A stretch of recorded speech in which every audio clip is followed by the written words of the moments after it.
Good morning. This is Shelby Law with Great Basin Prescribed Fire and Smoke Briefing for Monday, November 10th, 2025. Great Basin fire activity shows a few prescribed fires going on out there over Utah, the Payette, and the Sierra Front with no wildfire activity.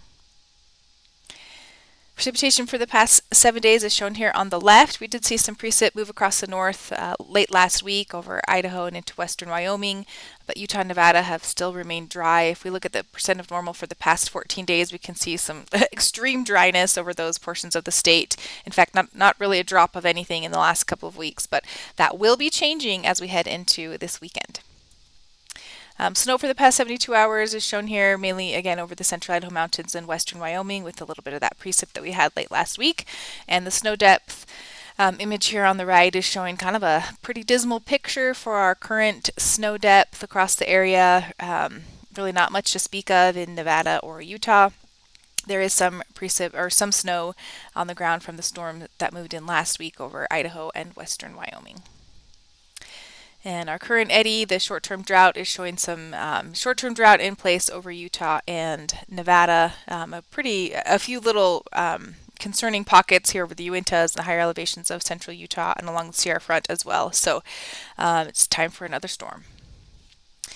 Satellite imagery this morning is still showing that high pressure in place across the Great Basin, keeping things warm and dry for the next couple of days before we see a bigger pattern change for the second half of the work week.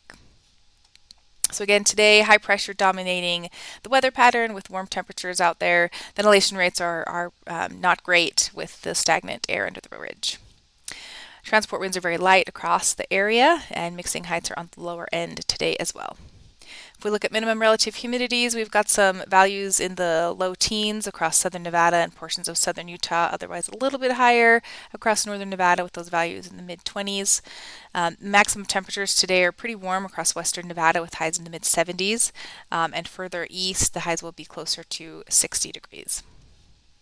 Tomorrow is much the same as today with the high pressure still in place, but we do begin to see the development of a trough off the coast and a little cutoff low here being swept up.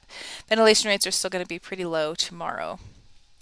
Light winds once again on Tuesday, maybe some breezier conditions there in western Wyoming, otherwise generally light elsewhere with low mixing heights across the area. On Wednesday, things start to change. That low pressure strengthens off the Pacific coast.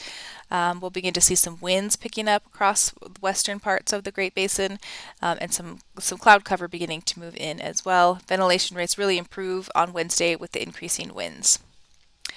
So again, winds picking up on Wednesday, mainly across western Nevada, and we'll see western and southern Nevada, and even across southwest Utah, we'll see some gustier winds picking up there. So overall, changing weather pattern, or the beginning of the change in the weather pattern, and mixing heights increase as well on Wednesday. Precipitation is, we're not going to see much precip yet in the forecast. This is Monday through Wednesday morning, or Thursday morning, so no precip through Wednesday.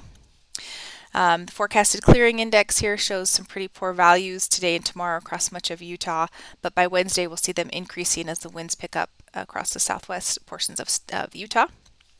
On Thursday, that trough begins to move inland, and we'll see some precipitation beginning to move into western portions of the area and the north on Thursday. Temperatures dropping pretty significantly as well with that front, and ventilation rates remaining high. The trough continues to quickly track to the east on Friday, so continued precipitation and cool temperatures across the area on Friday. Ventilation rates remaining high. And then on Saturday, we'll start to see a ridge building back in again for decreasing precipitation and maybe some gradually warming temperatures. We'll see.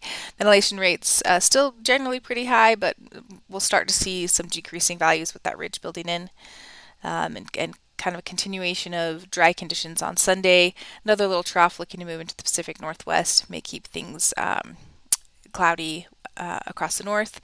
Ventilation rates high over Utah and Nevada on Sunday with some decreasing values in Utah underneath that little bit of a ridge still in place. But the 7-day precipitation totals shown here are pretty promising, with some precip moving back into the southern parts of the Great Basin, Utah and Nevada, even southern Utah. The mountains here should see some decent precipitation in that Thursday to Friday time frame. And then even the 7-day snow totals here are indicating some snow coming to those southern Utah mountains, maybe some decent amounts even down there. But most of our higher elevations should see a little bit of snow with this system coming in Thursday, Friday, and then clearing for the weekend. The extended forecast for November 17th through the 23rd calls for below normal temperatures across much of the western U.S., and above normal precipitation is expected during that time frame as well. That concludes today's briefing. Please check back on Wednesday for the latest